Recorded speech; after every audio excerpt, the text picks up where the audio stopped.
Not gotta see what that's at, because that's kind of crazy. World. Create your worlds. World. World. Okay. Great. So we're recording now, but I do editing. So. Great. Okay. All right. Greetings. This is Verona, the dance specialist on Create Your World, and I'm here with Assemblyman Victor Pichardo. Pichardo. See, that's why I got great editing skills. Greetings. This is Verona, the dance specialist, and I am here with Victor Pichardo. Pichardo. Think picture and Pichardo. Greetings. This is Verona, the dance specialist, and I'm here with Assemblyman Victor Pichardo. Okay, we are here at the career fair at the Grand Concourse Library, and I would like to ask the Assemblyman, what is it that you want to accomplish from this career fair? Well, first of all, it's a pleasure being here with you this morning. I think I kind of look at it this way. It's sort of a double-edged sword. It's great that we have not only a lot of sponsors and vendors, and I want to thank the New York Public Library, Saunders, and all the organizations that help put this event together, and all of the sponsors who are here, Monroe College, the corrections officers, AHRC, and these organizations who are helping my constituents, my neighbors, find work. And I say it's a double-edged sword because, you know, it's good that we have a lot of people here participating, but the reason why so many people are participating is because there's a lot of folks who need work, and that's a huge problem. And I will do everything that I can to make sure that my neighbors are not only employed, but gainfully employed. And these career fairs are a step in the right direction and making sure that this happens. And what about training? Are you helping out with any kind of training that people might need? Because there's a big booming in the computer industry. So. Absolutely. Well, we partner with a lot of organizations. We have a very diverse group of individuals and organizations who are participating in this career fair, and I can guarantee you, Ms. Verona, that this won't be the last one that we do. Again, we want to make sure that I want to make sure personally that my neighbors are gainfully employed, that they're making enough money. Just to throw some statistics at you, in the 86th Assembly District in the West Bronx, the average median income for a family of four is, since 2013, is $17,750. The poverty line is a little over $25,400 for some odd dollars. So the majority of my neighbors live way below the poverty line, and it's because of two things. One, if they're employed, they're not making enough. And if they are employed, they're either underemployed. And again, they're not making enough money. So getting gainful employment to my neighbors who deserve it is a step in the right direction, and I think it helps everybody. It helps the economy. I believe in the fact that we shouldn't be giving tax breaks to folks who don't need it, but rather tax breaks and jobs and better incomes to the folks who are going to spend that money for their communities. And this job fair is sort of in a microwave, creating that opportunity for my constituents. And I also know that it's not going to happen right away, but I know in years to come that they'll have the fast food workers $15 minimum. How do you feel about that? I know that, well, now, what it is now, and then $15 an hour is secretarial work. So if the fast food industry is doing 15, what is the secretarial and those jobs going to be? Is it going to be 20, 25? I never hear about that. Do you know anything about that? So the raising the wage for the fast food worker was a huge campaign organized by our brothers and sisters in labor, and I'm glad that Governor Cuomo took the right steps in issuing an executive order to raise the wages for these individuals. But we have to do more. The reason why it was such a focus on fast food workers is that it's the myth that they're teenagers who are just making extra money. That's not true. The average fast food worker is a mother of at least 2 children, usually in her mid-30s to early 40s, and she has to pay rent, she has to buy food, she has to take her kids to school, she has to buy books, and book bags, and shoes, and socks, and the whole thing. So that was one thing that we could accomplish through executive order, because unfortunately, in the New York State Legislature, we have in the Senate, we have a Republican majority, and they believe fundamentally that raising poor people out of poverty is a bad thing for the economy because it's taking away money from the job creators, which I think is a nonsensical argument. And you can look at historical fact that the idea of Reagan economics does not work. It doesn't. The only folks that it works for are for rich folks, and that needs to stop. We in New York State, we need to live up to this progressive mantle.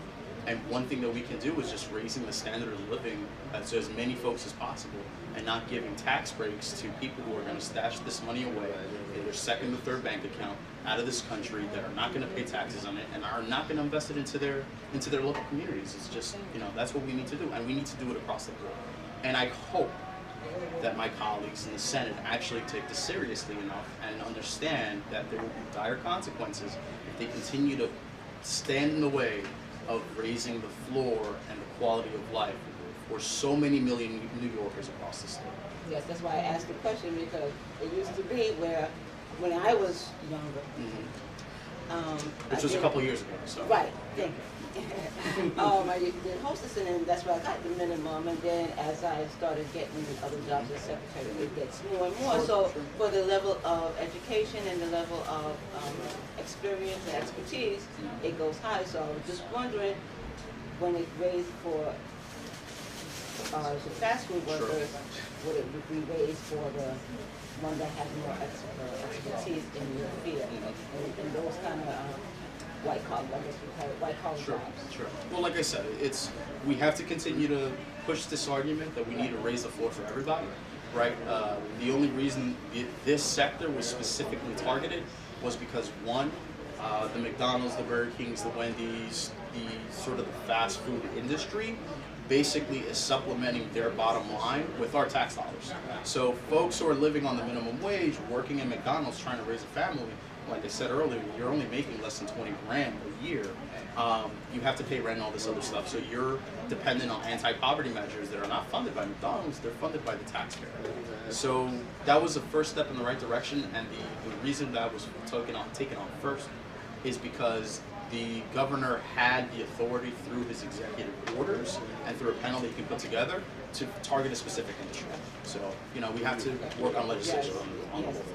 I think about 2008, that's when everything shifted, kind of getting up to 2008. That's when the demographics for people working in the fast food industry that changed. It's been a trend. It's been a long-term trend, and again, this is something that we can do in the short term, but ultimately in the long term, we have to make it easier for communities of color, especially the folks that I represent, to have the ability to get an education. So it's easier for them to actually gain employment. Another question about what are you doing with coding? That seems to be popular. Yeah. Are you doing anything? I know I've seen girls coding, the organization of girls for coding and things like that. I guess they're trying to push women into the IT sector, so they're doing coding. Yeah, no, well, listen, I think I had the pleasure of visiting a Girls Who Code program that AT&T was sponsoring, I believe 2 years ago. And I actually ran into a young lady who's a constituent of mine who lives, I believe, off of Walton Avenue, not too far from where my district office is. And these are bright, very capable young women who just need that opportunity to be given to them for them to succeed. I think that if you put the young women who grow up in the Bronx, especially in my district, if you give them that opportunity to succeed, I can guarantee you they'll succeed. And this is what Girls Who Code does. And I think we need more programs like that. And the programs that already exist in this fashion, we need to do a better job of funding that.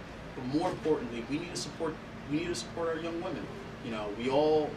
We all work to make sure that we make it a little bit more fair and equitable across the board. And it's tragic that in the year 2016, that a woman on average makes 77 cents on the dollar that a man makes. I make this argument all the time where it's like, is a female colleague of mine, is she less intelligent or less qualified to be a member of the assembly than I am? I don't think so. I think, if anything, they are on the same plane, if not more intelligent, and have gone through more and can adapt better. And they deserve, at the very least, equal pay to what I make. The good thing is because it's, what I make is the same thing that my colleagues make regardless of gender. But across the board in the private and public sector, that's not the case, and we need to do a better job. And Girls of Code is making strides to making sure not only do young women have the opportunities to go into these businesses, into these sectors, but also that they're actually paid for what they're worth. So 77 cents a woman makes to Yep. the dollar. Mhm. Okay, so that's the reason why I cannot afford red bottoms. On average, that is correct, yes. Okay. All right. I thank you so much for being on Create Your World, and I see that you are creating new worlds for others. Well, I appreciate and that. Thank that you. is wonderful, and I thank you so much. And guess what? This show is going to be aired on my birthday, so. Well, happy early birthday. Okay. Right? Okay. We're going to say happy birthday. Well, happy birthday. Yes. So that's what it is. It's a birthday special. All right, well, thank you. All right. Thank you so much. My pleasure. All right. We're good? Good. All right, awesome. Cut. That's a wrap. That's a wrap. Okay. So, Oh my God. I wasn't ready for this, so Okay. I'm just letting you know. Victor's dancing. No, he's gonna wing and watch. You got this. All right. Let's see. Let's see. Go stand right in front of the board. Right here? Yes. So I'm going to see how.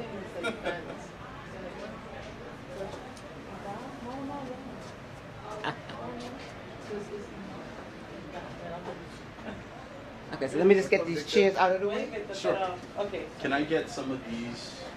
Because I need She's happy. She's like, ah. Oh, I don't have the Like I right said, I wasn't ready for this, so. My boots are very awful. Something told me It's going to be quite difficult, huh? No, I just didn't want. I don't like the way it looked. Fair enough.